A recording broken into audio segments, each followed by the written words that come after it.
Friends, पिछले videos में जो इस प्रकार के क्वेश्चन को सॉल्व करने के लिए तरीका मैंने बताया वो एक फंडामेंटल तरीका था। फंडामेंटल तरीके का मतलब है कि आपको उसमें समय भी ज्यादा लगेगा, तो इसलिए इस प्रकार के क्वेश्चन को सॉल्व करते समय समय बचाना है तो आपको एक ट्रिक की जरूरत पड़ेगी। ट्रिक के माध्यम से इसको कैसे सॉल्व करेंगे आइए सीखते हैं।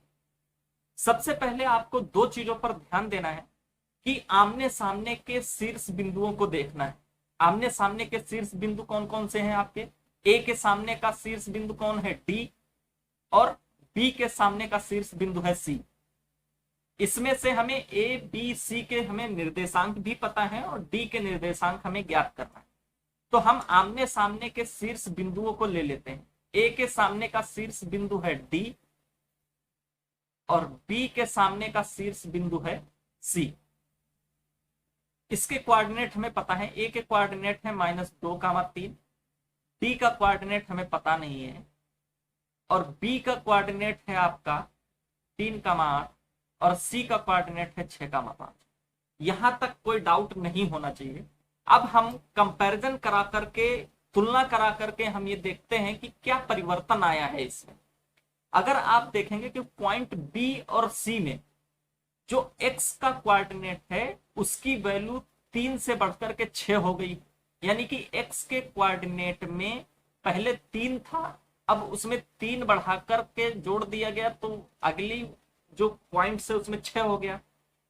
तो यहां पर 3 बढ़ा है, यानी कि इसमें 3 बढ़ा है तो ये 3 बढ़ करके इसके सामने वाला कोऑर्डिनेट कितना हो गया? 6 हो गया। इसी तरह से a के सामने वाले कोऑर्डिनेट में भी 3 हमको बढ़ाना है। तो a की वैल्यू प्रारंभिक कितनी है? -2।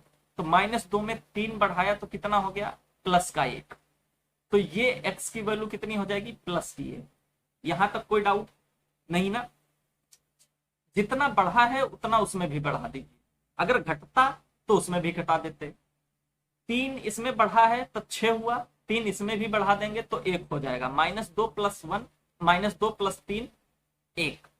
सेम अगर y कोऑर्डिनेट को मैं देखूंगा b में, तो पहले 8 था और 8 से घटा दिया गया तो 5 हो गया, यानी कि 3 की कमी आई है। y में पहले 8 था, 8 से अब 5 हो गया, यानी कि 3 की कमी आई, तभी तो 5 हुआ। तो जब इसमें कमी आई है तो इसमें भी कमी कर दीजिए आप। तो पहले कितना था? 3 था और 3 में से 3 की कमी कर दी तो कितना बचा? 0। तो इस तरह से y कोऑर्डिनेट आपका क्या आ गया? 0।